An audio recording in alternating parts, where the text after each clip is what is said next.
What's going on, guys, and welcome to my Friday Night SmackDown audio review for July 15, 2022. I am Graham G.S. Matthews. Hope you guys are doing well and having a great weekend so far. Honestly, I thought Friday SmackDown, far from a great show, but a bit of a better show than what we've gotten in recent weeks. And I know that's not saying much considering the bar is so low for the Blue brand right now. But I did catch the second hour live. I don't usually do this, but I caught the second hour live and went back and watched the first hour this morning. So all in all, as a complete show, again, far from a great show, and I did watch the second hour live because I wanted to see who the special guest referee was. That wasn't spoiled for me today. But, between that and then some of the stuff that we got throughout the show, I like the opening to the show. We got some decent stuff in the middle. Again, don't get me wrong. I don't even know if this was a good show. It was merely an improvement over last week, which I thought the first hour was fine. The second hour fell off a fucking cliff. It was not a good show. And a lot of short matches, too. The weird thing with SmackDown is that usually it's been known in the past as the in-ring heavy show compared to Raw. And Raw is the longer show, so obviously you can expect longer matches on Raw. I don't know, but SmackDown has usually been, we've gotten longer matches and just better matches and stuff like that in years past. That really hasn't been the case in a while. Like on this show alone, looking at the matches that we got, Liv Morgan, Natalya was decent. Didn't get a shit ton of time. Evans and Aaliyah never came to fruition. Drew McIntyre and Ridge was very short-lived. Moss and Theory and Dawkins and Jimmy Uso in the main event both got an ample amount of time, so we got more in-ring action in the second hour of the show compared to the first. So they just kind of need to improve upon that for the future. And it just comes down to the fact that we don't really have a lot of exciting storylines on the SmackDown side of things going into SummerSlam. Morgan and Rousey, from what we've seen, has, but I say potential, but it's like we only have two SmackDowns left. We don't really have a long road to SummerSlam this year. We only have 4 Raws and 4 SmackDowns, and a lot of these storylines are exclusive to one show or the other. The Usos and the Profits have been, not exclusive to any one show. That's been furthered on both brands in recent weeks. Corbin and McAfee I've been digging, and there is a world title program, but Roman and Brock has been so ill progressed. Like we got no, progression really with the Brock Lesnar and Roman Reigns rivalry on this show. We did find out, I think Brock will be back on SmackDown next week, but again, we only have 2 weeks until SummerSlam. I liked what they did with Lesnar on Raw. There was no sign of either of them on SmackDown this week, which again, might be for the better if they don't have anything notable in mind. Why bother trotting them out there? But it is weird. I guess the main event for SummerSlam on paper just sells itself for a lot of casual viewers, and we don't need a lot of progression on the actual shows, which, again, like I said, is weird, but I guess that's what we should expect at this point. So let's get right into it. We opened the show with Pat McAfee addressing Baron Corbin's actions. McAfee was not on the show last week. He was selling the attack from Corbin at Money in the Bank. I'm not sure. You probably saw it, but there was a picture at, I think on Sunday, or on Saturday night rather, over 4th of July weekend, the same night as Money in the Bank. Obviously, Money in the Bank was in Vegas. And also in Vegas, it was International Fight Week at that point. So the UFC pay-per-view was also not too far from where Money in the Bank was later on that night. McAfee was shown, I think in the front row, one of the front few rows, with the McMahon family, wearing a neck brace, was Pat. So he was selling the injury from when he was attacked by Corbin after the show went off the air, Money in the Bank, that is. He wasn't on SmackDown last week to sell the injury. Corbin instead was on commentary, I think for like Nakamura's match with Ludwig Kaiser, doing the whole Pat McAfee ridiculous dance thing, which was funny. I'm going to be honest, and I said this when they first started the storyline a couple of weeks ago, I'm actually enjoying this. I don't think it'll go anywhere beyond SummerSlam. I don't know how many people, how much either of these two really benefit from this. I don't really think it's going to make much of a difference in the long term. It's a fun attraction for SummerSlam.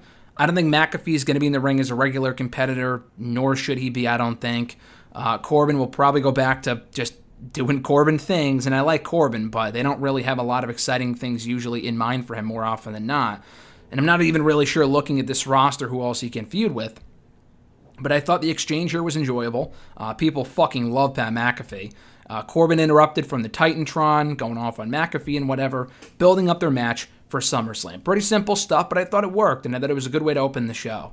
It is worth noting that McAfee's, I don't know the name of the song, but that song that McAfee has used in the past for his entrance music, if you've been to a live SmackDown or a live pay-per-view and have heard him come out to it, he obviously makes his entrance before the show goes on the air. That dun dun dun dun dun.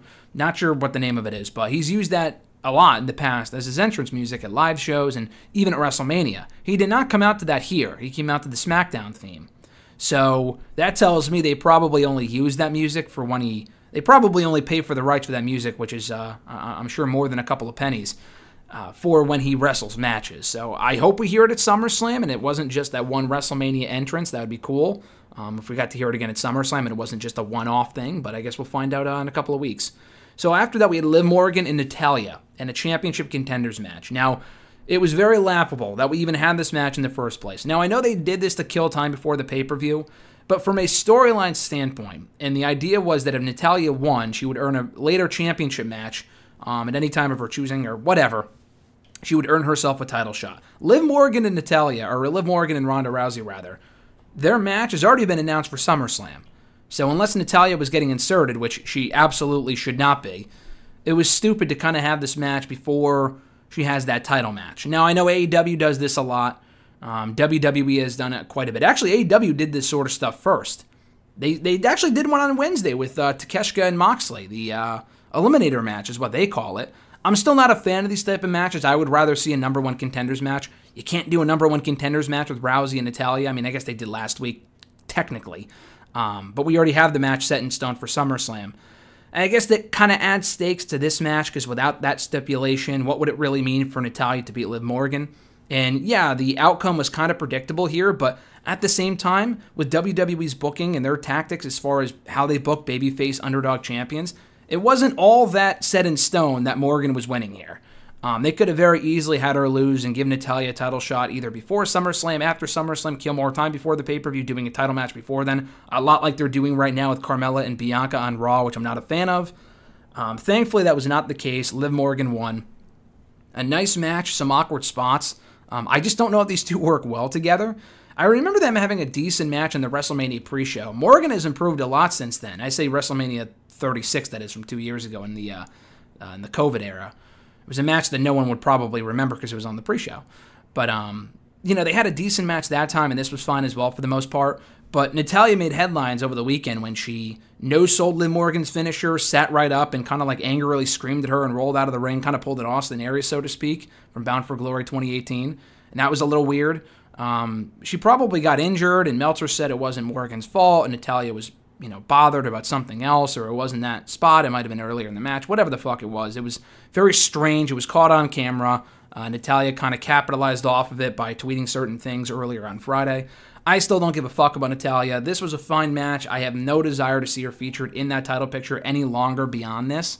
So I'm hoping this is it for her in the title picture. We can move the hell on to just Morgan and Rousey, full focus on them two, heading into the pay-per-view. And I think it was announced on this show that for next week, it will be Morgan and Rousey going face-to-face on that show. So we'll see what they have in store for that exchange and for that face-to-face encounter. We had the New Day out next, dressed as the Viking Raiders, calling themselves the New Raid. Cosplaying it all, saying they saw all the Thor movies, talking with ridiculous accents, all this other shit. And I'm sorry, I thought this was stupid. And I love New Day, but honestly, this isn't really a new thing with them as far as the cosplaying stuff goes.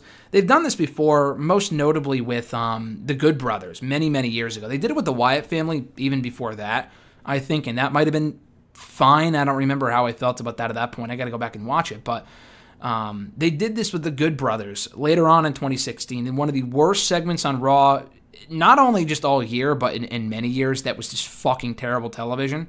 And honestly, pretty much killed the Good Brothers right then and there, and they were never the same after that. And that wasn't just it wasn't just that. It was a lot of the bookings surrounding them at that point, but still, it was a stupid segment made for terrible TV. And this was no different, I thought. Maybe not as egregiously bad or as offensively bad, but it was still pretty dumb. Thankfully, the Viking Raiders did come out. They interrupted them before they could attack the New Day. Out came Jinder Mahal and Shanky, who got their asses kicked by the Viking Raiders, I think either last week or the week before. I think it was last week. And then New Day jumped on top of the Raiders from the apron or the turnbuckles, whatever, and that was the end of the segment. So the New Day celebrated with Mahal and Shanky in the ring. I mean, I'm fine with the baby faces getting one over on the heels for this week, if you can even call New Day baby faces. They're just very annoying right now. Just because it was the baby faces that were getting beat up every single week. You got to give them something at some point, so I was fine with this.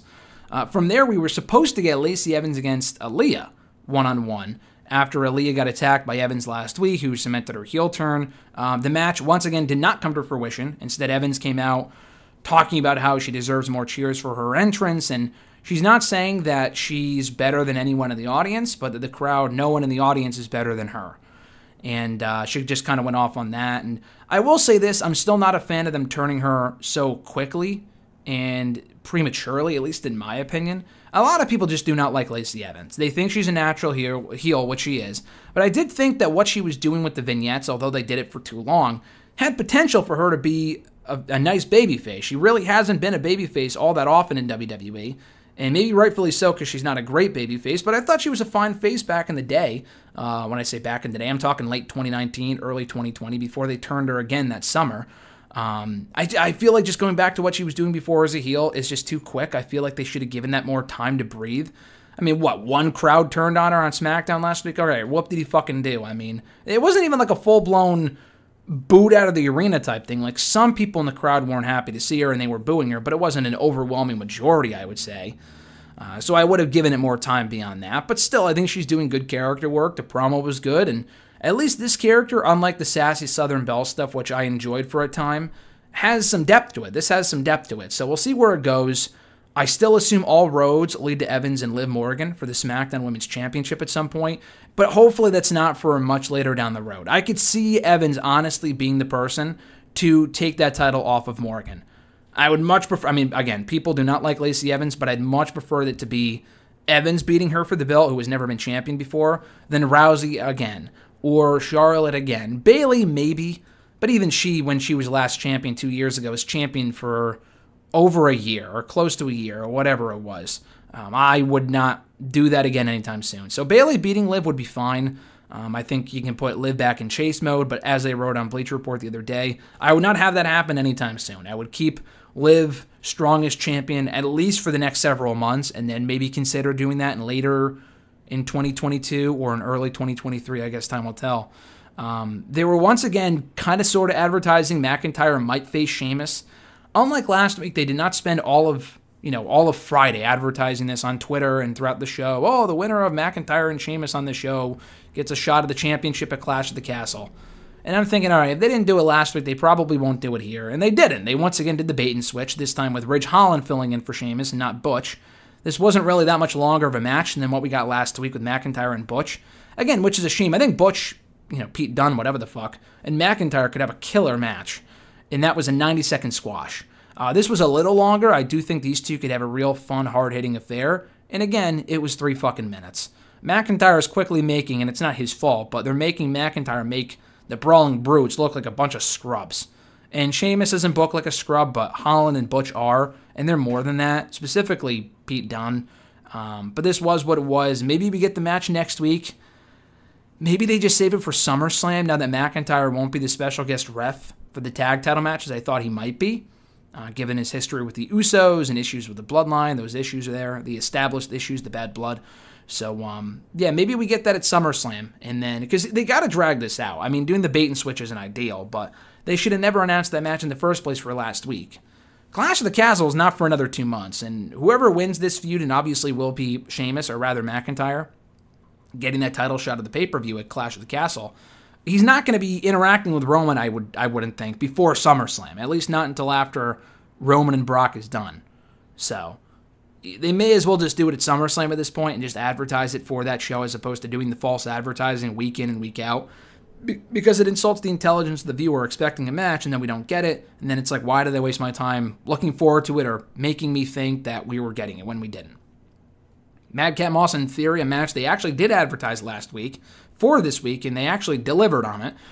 It was a good match. Moss is getting better as a babyface. People seem to like him. I still find him fairly generic, but he's done well with what they've given him. I'll give him that. Like, I don't know if it's really his fault. I just don't think that he's the guy that's going to be, like, the guy. Maybe not the guy, but a guy as much as Theory is. I'm much higher on Theory than I am Moss, but the match was fun. It was well wrestled. They got some time.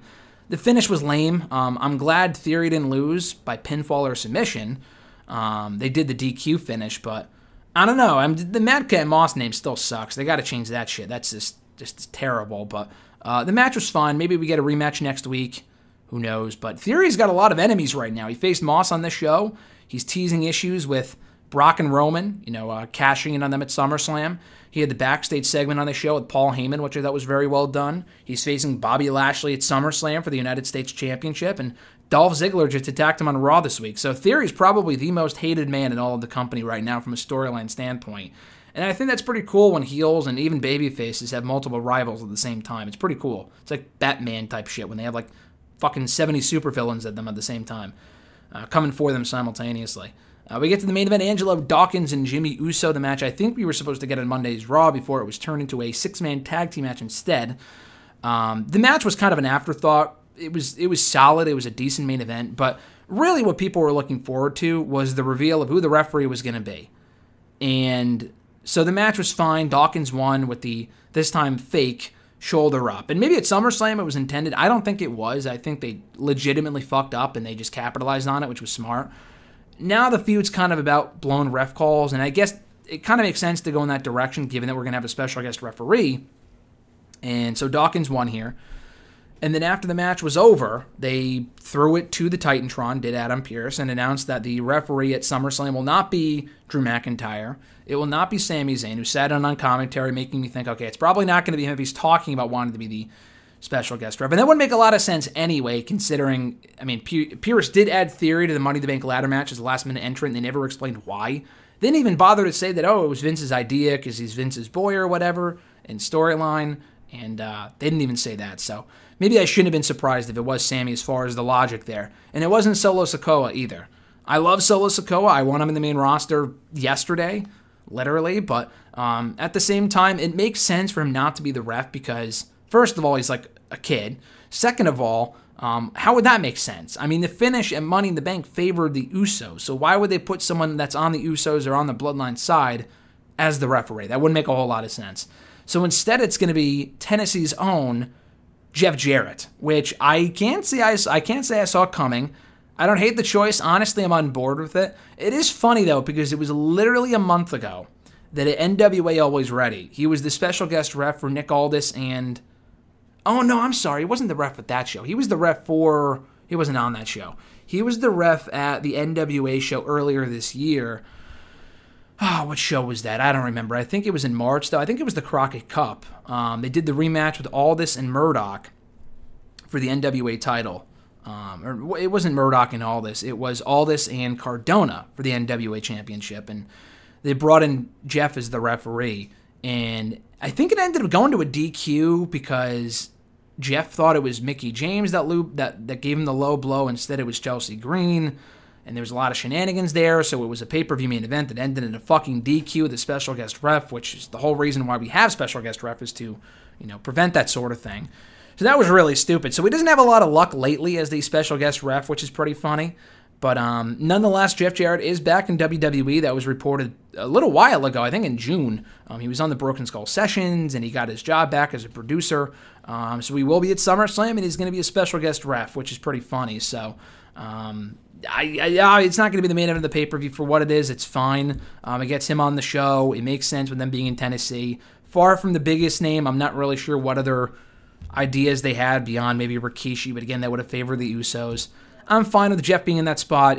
He's not wrestling, so it's not that big of a deal. I like Jeff, so it's fine. I thought that was a cool surprise because I was not expecting that. And that was SmackDown in a nutshell for July 15th. 2022. A decent show, at least better than usual. Far from a great show, and some of the stuff in the middle I wasn't a fan of. They definitely got to improve on the in-ring action on the show, giving matches more time. I mean, the minimal amount of in-ring action on SmackDown in recent weeks has been embarrassing, so if they can improve upon that, that's really the key. But a decent show overall, though. Thank you guys for checking out my audio review of the Blue Brand for this week for July 15th, 2022. Be sure to like the video, drop a comment, share the video, and subscribe to the channel for more daily content as well. And we'll be back with a Talking Smack review tomorrow as well, breaking down all the highlights from Friday's show as recapped by Jackie Redmond and Matt Camp, unless they have a switch up in the lineup for this week, but time will tell. Have a great one, guys. I'm Graham G.S. Matthews, and I'll catch your ass down the road.